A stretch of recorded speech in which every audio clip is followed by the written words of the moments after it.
Welcome back, everybody, to episode 14 of Sonic Frontiers. Before we do the super final battle, we are going to do some cleanup because, as I said before, this is a 100% playthrough. And thanks to the advantages of PC Master Race, we can play as the other characters, which for some reason is not a feature in the console versions of these games. Yeah, it's kind of lame. The only thing that I did, however, was I went into the files to disable the cyber effect. Because it turns out that the models are fully in the game, completely unaltered, and they work just fine. The cyber effect is just the filter they put on. Oh. Okay, I kind of like how they brought back Amy's use of tarot cards for this game, because I was kind of forgotten for a long time. Well, it was forgotten in the English text. JP mentions it before. Yeah, I remember that. I'll let you know that I'm not intentionally doing every single Guardian along the way. It just so happens where these were the ones that got in my way as I was doing the cleanup. Right. So what do you think of the 100% of this game? Well, it's been a while since I've done it, but like, for 100% the base game, like before all the Final Horizon stuff, it wasn't that big of an issue for me. It was getting all the stuff I needed for the base game. It was quite fine. It was quite fine with me getting it. Not much of a problem. It's when we had to get Final Horizon stuff to 100%, that's when things started to get problematic. I'll let everyone know right now that I lost the footage to the Final Horizon cyberspace, and I really don't feel like re-recording that, so you're just gonna have to trust me, bro, that I did it. I mean, yeah, I'm gonna do it. I don't blame you for not wanting to go through that again. Okay? You're just gonna have to trust me, bro. Yeah, just... Okay, can we... My god, the size of the fish in this place. Continue. Can we ask what the point of Big is here? Why is he suddenly here? Why is he fishing? Oh. They explain it. This isn't Big. What? Sonic's friendship with Big is so strong that cyberspace conjured up a perfect replica of Big the Cat. And Sonic's friendship with Big the Cat is so strong that it managed to even fool him. Okay, that's completely something new. Which tells me that somehow Sonic has better memory of Big the Cat than he does Tails, Knuckles, and Amy. Well, I think you need to do them because they're already here as themselves. Well, he didn't intentionally create Big. True. Anyhow, we just needed to do fishing for Kronos because I did all the memory tokens in the actual main playthrough. So today we're doing some token hunting. How does it feel? Yeah, it's gonna be quite a while, but honestly, I don't mind the platforming in the real world sections. It's kind of fun in a way. Yep. One thing I can't defend, however, is that the 1.41 update made the three amigos so broken that they gets rid of all challenge unless you're playing on extreme mode. Oh, well. Really? Yeah, because in every difficulty except extreme, they buffed all the characters. On extreme mode, however, the characters are still weak as shit. But then again, everyone is a weak piece of paper. They're pretty much a wet napkin and a paper bag. That's what they are in the extreme difficulty. They're so weak in that version. You never finished the extreme difficulty playthrough, have you? Hell no. Okay. Let's just say that I did it on stream. That shit was miserable, but at the same time, I think I smiled more in that run than I ever did during the main campaign. Which is really weird to say. But it's true. They also updated the game, so we're now on 1.4.2 instead of 1.4.1, meaning that this playthrough is also outdated. Really? Yep. Well, why do you have the update? They moved the location of the DLC folders. Which, for some reason, also broke all of the mods. Well, that wasn't up for an update just to move the folders? Yeah. Apparently it broke all the mods as well, so ripperoni the mod users. Well, it kind of makes sense. Mods have to use a certain location paths for Yeah, I know. folders, and if they move them, so yeah. That makes It makes sense. sense why the mods weren't working. Yeah, but at the same time, what was the point of that update? It didn't add new content. It didn't update the game. It didn't make it more stable. I have no idea. Okay, why is this game locked at 60 FPS? No clue. Yeah, it's fine. It's absolutely. You know what's funny? Part of me believes that Idea Factory is scared of releasing the new NEP game on PC because they couldn't do 60 FPS for the longest time, and it took the fans to patch in 60 FPS. And part of me feels they were embarrassed. I mean, it kind of should be, because like that's just embarrassing. Yeah, it was pretty funny, I'm not gonna lie. Yeah. Oh yeah, really weird bug. The three amigos cannot wall jump in 2D. So you have to switch to Sonic all the damn time.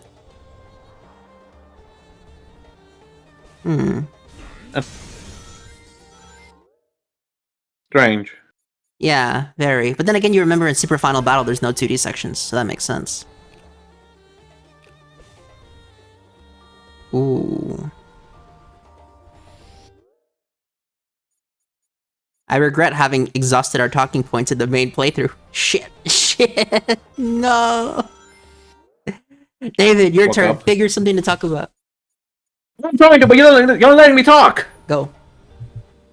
Okay, to talk about the fact that I especially talk about the radio, but I'm gonna say it again. I really love how they brought back playable character into Sonic. Like Sonic is fun enough, but my other game really fun with how you can play the other Sonic characters. Which, so yeah, I think it started with Adventure, I believe. I mean, no, Sonic and Knuckles you can play as other characters. Never mind. I don't know why I said that. But the point is, as much as playing as Sonic is fun, I like the games more when they let us play other characters. Right? What do you think? I've always said that part of what makes Sonic great is that they allow themselves to experiment with different gameplay styles in the same game, so that we can see how the characters interact differently. Yeah, that's true. Like, for example, here, how many people didn't know Knuckles could glide? For the streamers, they all knew, but for newcomers, I have no idea. Yeah, exactly. You missed it. I know. Chill out. I'll get it eventually. You got it. Yeah. Damn, I never realized how much the heat wave effect ran absolute havoc on my recording software. That's crazy. Huh? Kind of does when I see it. Yeah. I remember for a long time I thought that Sage was gonna be a playable character when they announced this. Yeah, I remember the poster, and even back then, when I didn't know, I still didn't figure out why.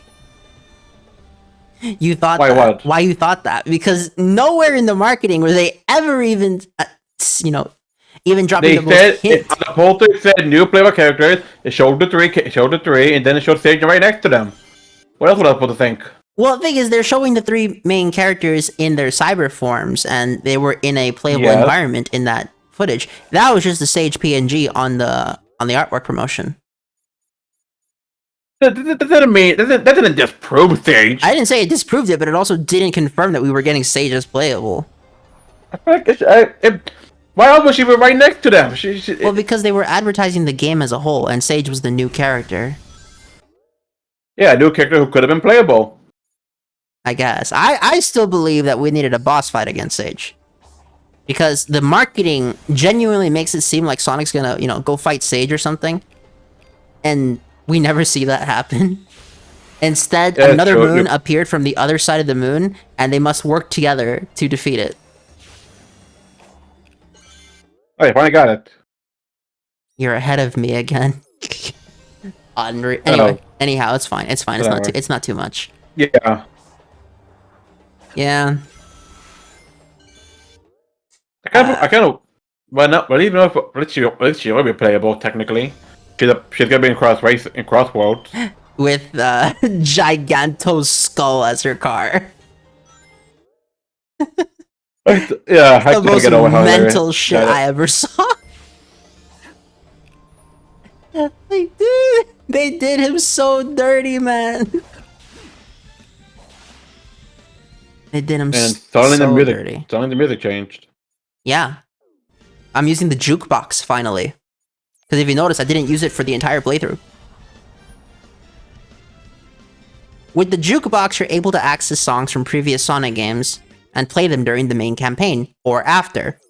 And while I admit that the post-game being just collect everything is not the coolest post-game I ever saw, until the updates, of course. And even then, you could argue the updates aren't truly post-game, because you can do it as you play through the game. As a matter of fact, you never even have to see the moon that appears on the other side of the moon to fight the end in the super final battle. You can completely skip the original Oranos and do the update 3 Oranos instead. So the only true post-game is just cleanup if you didn't do it. And even then, you could 100% this entire game before even seeing the credits. Interesting.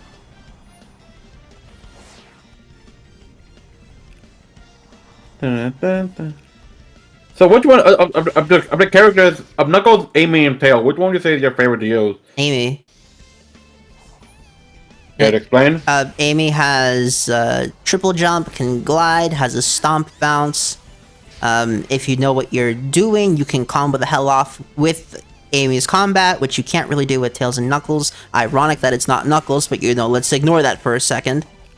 You can use the super jumps in order to get to places that the other characters pretty much need to cheese the system in order to get to, whereas Amy can do it naturally. Sonic is still the most mobile character by sheer fact that his speed is slightly higher than everyone else's, allowing him to defy physics practically in this game. I think they just know for him breaking physics. Yeah, That's but normal for as him. you saw in my playthrough, I was saying, fuck you, the theory of conservation. Like, law of conservation, that shit don't exist. I have infinite energy. Which is pretty much how I was running the show. Yeah. This alone, even though I am strong. Oh. The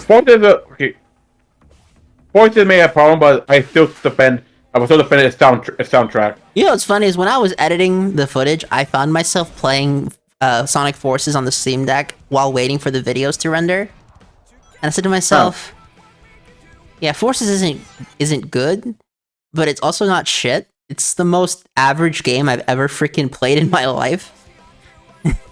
And that's what bothers me about it. I don't really have anything negative to say about that game, but I have nothing positive to say about that game. You know that feeling? It's a very weird feeling. Yeah, I think I do. It's kind of a strange, shaky feeling that you don't like. The game that just exists to me. It's like, yeah, it's canon. Okay, we learned something about the lore, but you could honestly skip it. Honestly, to me, that's what security breach was for FNAF. I didn't hate it, but I can't really say much good about it either. No, I didn't like Security Breach. That shit was buggy as fuck. Oh, I thought you liked bugs. I don't like bugs. I'm saying that you can use them. First of all, 06, you can utilize the bugs to your advantage to have a better time. But the fact that bugs are there isn't the good thing. I like 06 for the level design. It just so happens that if you know how to take advantage of the game's mechanics and as such exploit bugs, you can have a better time. The concept of having bugs in a game, no, I'm not big on that, okay? That demonstrates a lack of quality control. And I have not gone back on this statement. You can go on my other videos, they're on the channel, David, and you know I am being consistent, internally consistent with my own train of thought and words. Alright, I can do that, but I'll take your word. Okay. You say I like bugs? That's not true. That's actually not true. Usually, when I talk about how in 06 remake would fix the bugs, you said you wouldn't like that. No. I'm saying it would not bugs per se, but rather just complete exploits. For example, if you were to remake Melee, Super Smash Bros. Melee, hypothetically, I know that they would remove wave dashing and L canceling, which Okay, that I wouldn't. because those two mechanics are not intended by the developers. That no shot. That was never intended. But those mechanics, those exploits, using the game's code against itself, make the game a lot more fun, more technical, more enjoyable. That's the kind of stuff that I know they'll remove with the remake. And that's what I don't want. Yeah, that's true. That's true, yeah, they would take that stuff away. And then worse is, I know they'll change the dialogue. There's no shot. They're not changing that dialogue. Well, yeah, that's obvious. Yeah, but it wouldn't even be like bad dialogue. Okay, it wouldn't be a change like Agent Shadow E123 Omega has been spotted at the confronting Mephiles. Head to the Wave Ocean. Head to the Wave Ocean. Agent Shadow E123 Omega has been spotted confronting Mephiles. Head to Wave Ocean immediately. Like that getting fixed, that's a good thing. I like that idea. But I know that they wouldn't keep a lot of the dialogue. Okay? Your death certain, you will die, is one of the lines that Mephiles says to Shadow. Or... Your death certain, you will die. That's literally what they said. Yeah. Your death certain, you will die. Hell, something like the... Die to death! Sentence to death! Sentence to death! Great equalizer is the death! Exactly. God, I cannot even get that phrase out of my head. It's so cool, but it's so over the top and edgy that you can't say it to someone in good conscience. Or, for example, if they ever remade Unleashed, I would not be okay with it. Okay? First of all, no. The entirety of the Amy subplot will be cut. That there's no shot that any of that dialogue is staying for the remake, if they ever make one. Oh. Okay? Yeah, no, there's a line in Unleashed where Sonic goes to Empire State and he runs back to Shamar and talks to Amy. And Amy says, "So, did you run into hot babes there while you were in Empire City? If you did, I'll take them out." Like, wait a fucking minute. That would get crazy. Changed. That would get changed. That would get changed. Amy admitted that she would kill women if Sonic got with them. That would get changed, especially since they kind of take dialing down on Amy's yandere obsession. Yeah, but that was just so blatant. That shit reminded me of when Misa Amane says to Light, "If I see you with another woman, I'll kill her." Oh yeah. Hey, wait a minute. That was basically just, Gasai or pretty much any fucking yandere from the era. Oh god, Gasai. Yeah. Still not as bad as Erica though. Erica was evil. Oh yeah, but you got fuck with it. Of course she's evil. Yeah. I'm never gonna call her by her name. It's always gonna be bitch you got fuck with it. Yeah, that's fine. Dude, I'm thinking that like the 2000s was just the era of the most psychopathic women characters, isn't it? Yeah, probably. Yeah. How much more is left in this area? Do you see how many medals are on that map? That's why I'm asking. I think, like, dead serious, in the final island, there's something like 400 medals. Wow. No, I think I'm short. I think it's actually more than that. Well, I'm just glad they put it on the map so I can know where they are. Instead of like a certain collectible in another game that comes out later, that comes out after this. Oh, the gears. But also below. Yes, the fucking gears. You see, this is why I spoiled myself on that, which told me not to fucking bother with it. You see, this is why I spoiled myself, so I know what the fuck I do and don't give a shit about. Sonic Frontiers was the exception, man. Sonic Frontiers, I just wanted to do it. Okay, I just wanted so much to play this game after beating it. I said, okay, time to do the medal hunting. It gives me something to do. You know, I just realized something that I could have made a record a long time ago during the main playthrough, but I didn't, so now I'm gonna make it here. Here we are, basically a large island that's completely empty of life. They're like ruins everywhere. Then there are also giant creatures. You know what it reminds me of? Shadow of the Colossus, people. Sonic made Shadow of the Colossus. I mean, that was the comparison everyone made when they saw Giganto. Really? People say Attack on Titan. No. The first comparison anyone ever did was when they revealed the Giganto fight was Sonic meets Shadow of the Colossus. I've said some whack things about this game, but I will defend myself by saying that during my first, give or take 30 videos of this game, I was sick out of my mind. That's not a falsehood either, I really was. I know you are. Yeah. I love the crown, man. It's like, Miguel, you've done absolutely every single thing in this game. You don't need to prove yourself, yet you play this, you keep going back to this game. This is probably going to be one of those games where every few years, I'll just replay it from start to finish, and I'll enjoy every second of it. It's so difficult to find games like that. Yeah. Yeah. Next week, because I'm still not caught up with Neptunia 1 episodes, we're still gonna do Frontiers, but instead of Neptunia 1, temporarily we're gonna do a Hunt for the Golden Apple, the movie video. What? So, you know what Hunt the Golden Apple is, right? The Minecraft challenge, but you gotta try to make a golden apple first? You gotta find one or craft one. Now, the thing is, you have to do it in a version of beta, because it's too easy in later versions of the game. Like, way too easy, I'm not even gonna lie. Like, absurdly easy. So, in order to avoid such a thing, I will be using an old version to do it. You can't do it in a full release, because that shit's absurd. Yeah, makes sense. Yeah, I will be taking advantage of the fact that I'm more familiar with old Minecraft than new Minecraft. I really wish there was a way to disable the heat wave setting, but no, we gotta be absurd because we're Sega guys. We can't give the players options to configure the game. Well, they did in this game, but in Shadow Gens they really didn't. Shadow Gens was me going, what the hell were you guys thinking? Because we have all these sliders in this game that allow you to change the freaking physics of the game. And Shadow Gens goes, no. You don't need it. And I said, excuse me? What do you mean? I thought this was going to be a mainstay of the franchise. This is perfect. What do you think of the sliders in this game? I mean, it's okay, I guess. I never really met with them. I never really met with them. I just found the game as it was.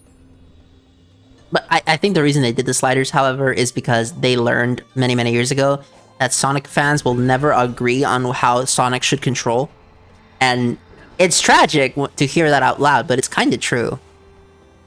Okay, there are people who say Adventure 1 has the best control, Adventure 2 has the best control, Heroes has the best control, Shadow has the best control, Unleash has the best control, and I'm like, guys, just give us a setting to make the controls the ones we want.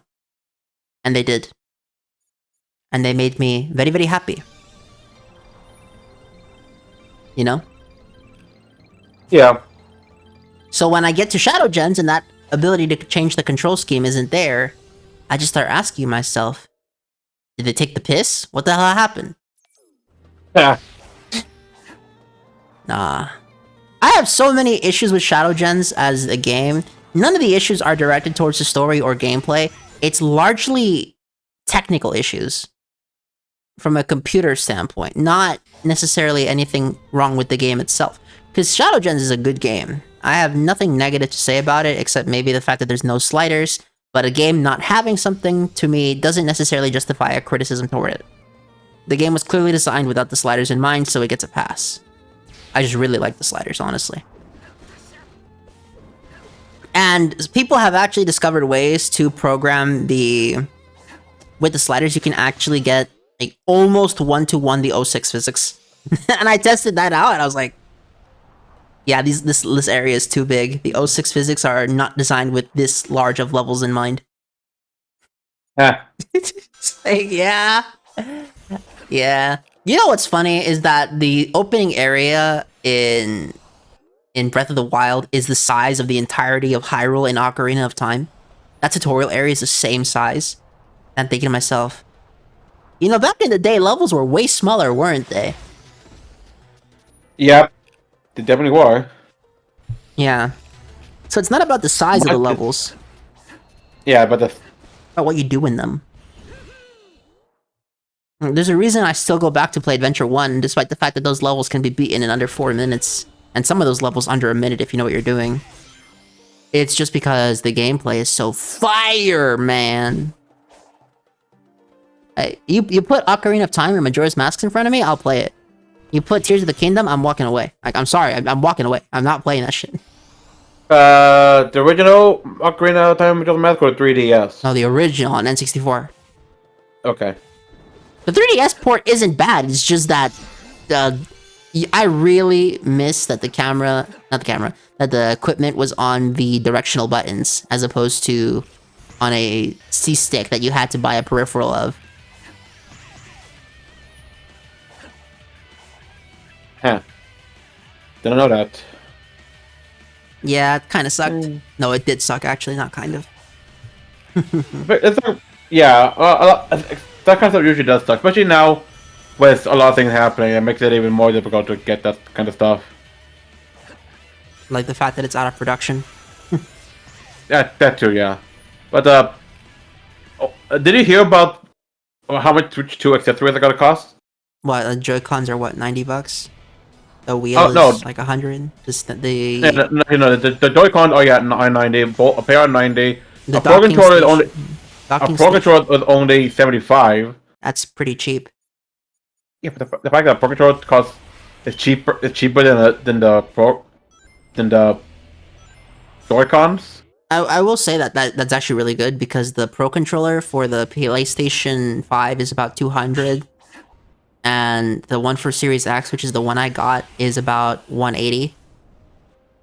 I mean, the accessories being expensive, that always made sense to me. They're made with better parts than they were back in the day. They're not as cheap to make. They are usually of a higher quality, unless you're being an asshole and destroying your controllers by not taking care of the buttons, which I found out a lot of people don't do. I wouldn't. I would never do that.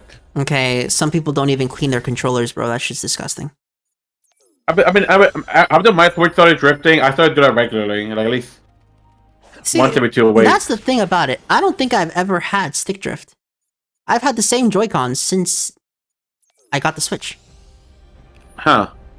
I never sent them for repairs. I never got them upgraded. They're the same ones. They're the exact same Joy-Cons. They work just fine. This stick drift thing was a big enough issue, but I've realized people do not take care of their game components. I've seen how rough people are. I've seen people put the freaking Switch in their pocket, dude. Like, of course it's gonna be damaged. Yeah, a Switch doesn't fit in your pocket. I don't think a Switch Lite does either. Well, I mean, it shouldn't fit in your pocket, but if you're a man and you work construction, then it will fit in your pocket, no problem. Oh god, don't bring it into construction. I know people want to do it in the break times, but that's way too big a risk. Wait, what'd you say? The Switch shouldn't have been brought to construction areas. I know people want to play them on the breaks, but I don't know. I just don't think something like that should be placed. Taken to such a more busy place. You shouldn't take your game console to work, I would argue. But okay. Yeah, I don't think. Yeah, but I mean in any field in general, not just... whatever. What if you're working video games? Well, that's a bit different, man. And even then, I promise you, they're not, this isn't 2004, and they're making Halo 2, and they spent half the development time playing the Halo 2 multiplayer they designed. Okay?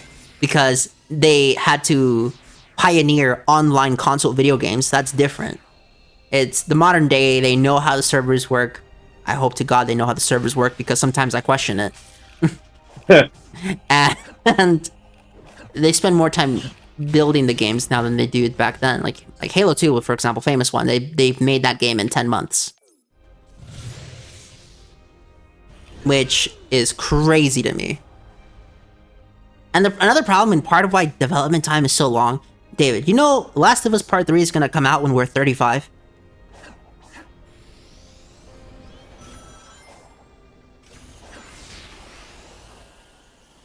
Think about that.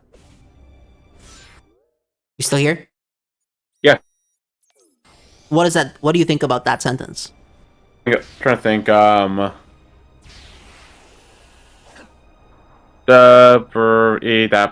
don't know. Come on, brain, think. Dang it. 12 years from now, give or take. I'm hoping by then I would gotten my career in game making. At least made 1 or 2 games.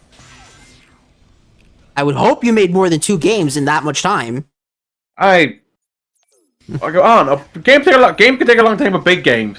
Yeah, I just know I'm not gonna be a fair. I'm not gonna be even if I do make some games that are quote unquote bad. I can never do Wars in Concord. I don't know about that one. You think I could do Wars in Concord? Yeah, because to be honest, Concord was the fault of management. It was not truly the fault of the programmers. Well, to be fair, part of it was the fault of the programmers. They made some stupid freaking decisions, like playing the credits after every match. But the truth is, Concord failed because it was a game designed by committee. It was designed to appeal, quote-unquote appeal, to HR rooms. It was never designed for the general... This is one thing I don't like about how big game studios are and how mainstream it all got. Because they try to sanitize it to get the most amount of sales possible. And, you know, good for them, okay? They want to make money? Go ahead. But it gets to a point where it's so sanitized that nobody wants it anymore. Concord failed because they made like, freaking piss ugly designs, okay? The mechanics were not original. They were basically a run-of-the-mill hero shooter. Nothing stuck out to you. It was very generic level design, very generic art style. There was nothing cool about the game because they didn't want to risk hurting anybody. There was nothing like really edgy about the game either.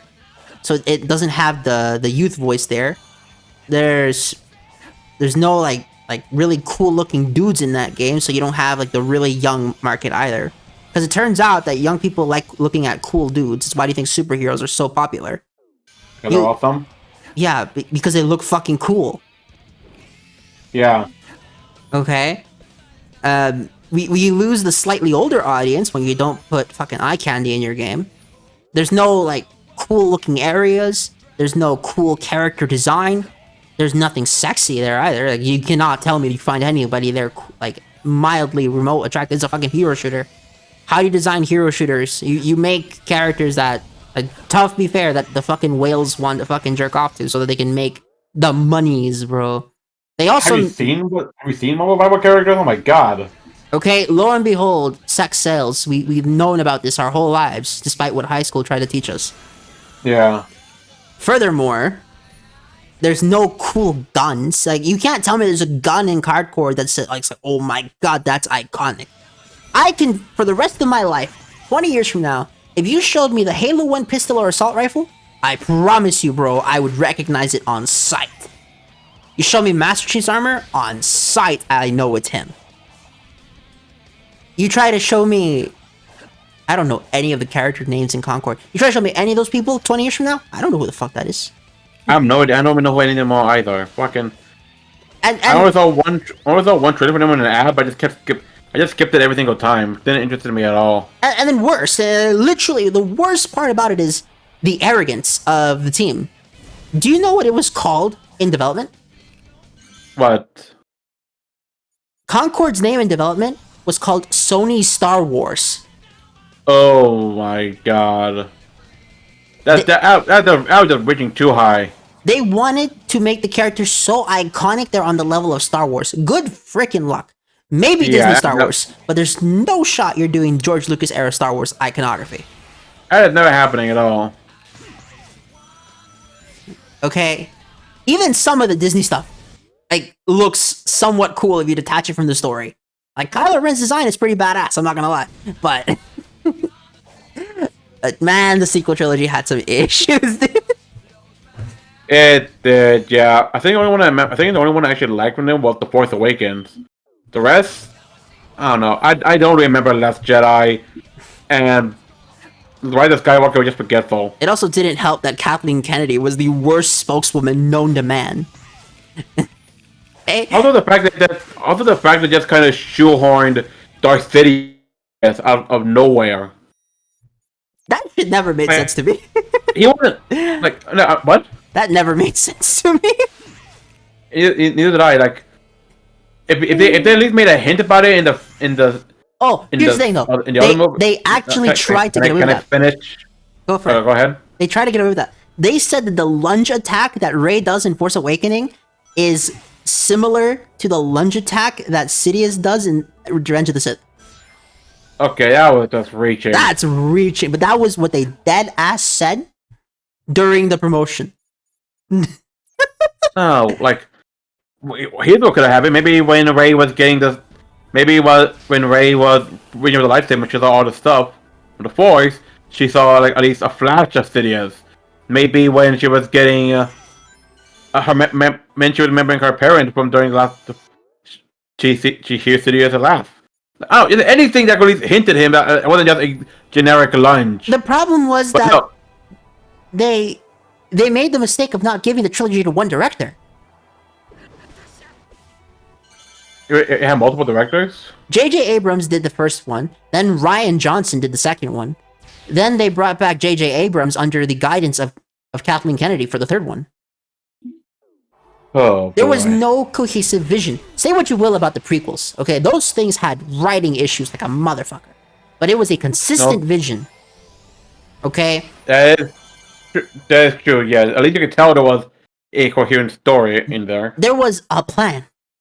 Okay? In the words of Poe Dameron, tell us we have a plan. That there's hope. There was no hope here. And also didn't... No. Also, the behind-the-scenes featurettes, we really didn't need to know that Rey had no weaknesses, guys. Okay? We didn't need that as part of her character description. Oh my god. We also didn't need the novels trying to explain Rey's absurd powers. Basically, if she comes into a contact with a Force user, she can absorb the midi-chlorians by simply touching them and gain all of their training as well. What the... What? Yep, that's canon. That is in the books. That is not me making shit up. That is stupid.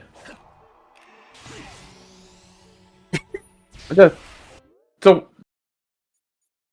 they're basically making Rey a completely boring Mary Sue. Here's the thing, I don't care that it's a Mary Sue character. You can do a Mary Sue character. I don't give a shit. The issue with Rey is that the character was just fucking unlikable and boring as hell. Okay, you can do Mary Sue characters, like I think the one that I've talked about the most, Shiro from No Game No Life, somehow was pretty much invincible for 6 novels straight. Literally never dropped a single game, never even tied. But the reason it works is because the character is interesting. The most famous Mary Sue of all time, Beowulf. Okay, that fool literally never lost the whole book.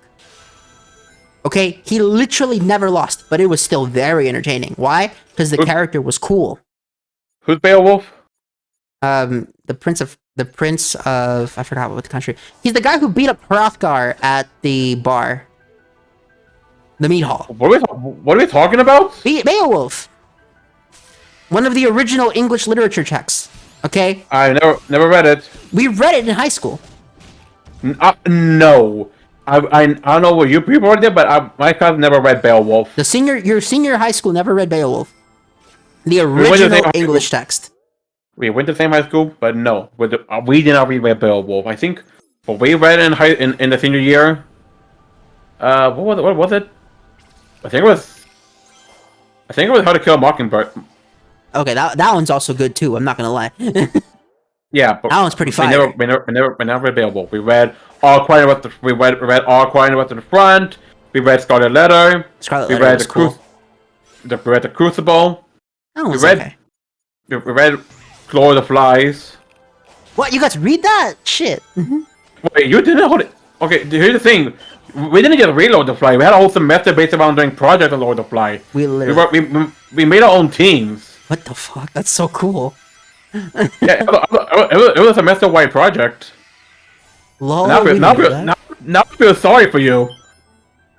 True, but we got to read Beowulf, so I don't give a shit. we also read The Great Gatsby. Same here. And Brave New World. That one was awesome, dude. That book was so cool.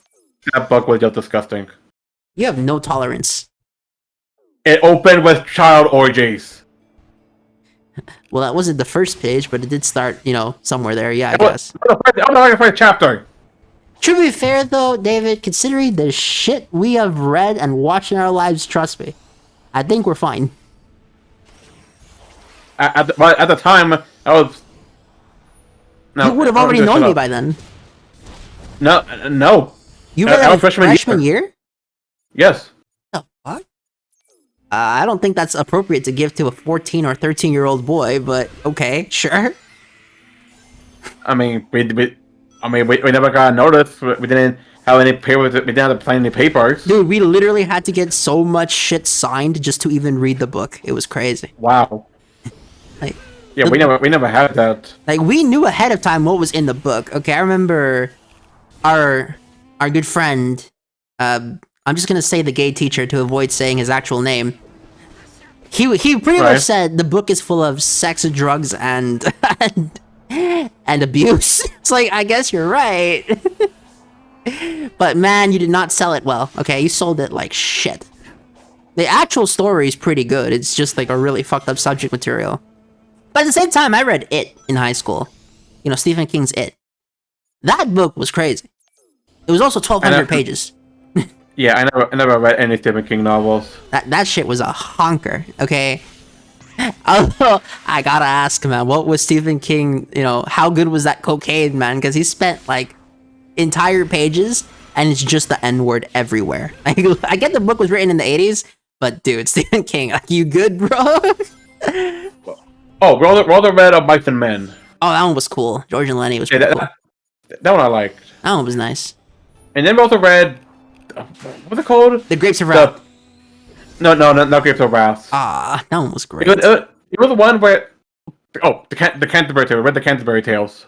On that April with his shores soaked to the drucht of March had pierced to the rota and badded every vein in swish liquor, of which for true engendered is the floor. Juan Zephyr's ache with his sweaty breath, inspired hath in every holt and hat, the tender Acropus and the youngest sona, hath on the ram and half a corsariona, and smile phallus dot mocking melodia, that slipping a lyric with open ear, so pricked him not your and hear courages, than longing folk to go on pilgrimages, and Falmer's 4 to seconds strongest strongest, to Hern ha Lithcooth and sundry lunders, and specially from every sheerest end of England to Canterbury they wenda.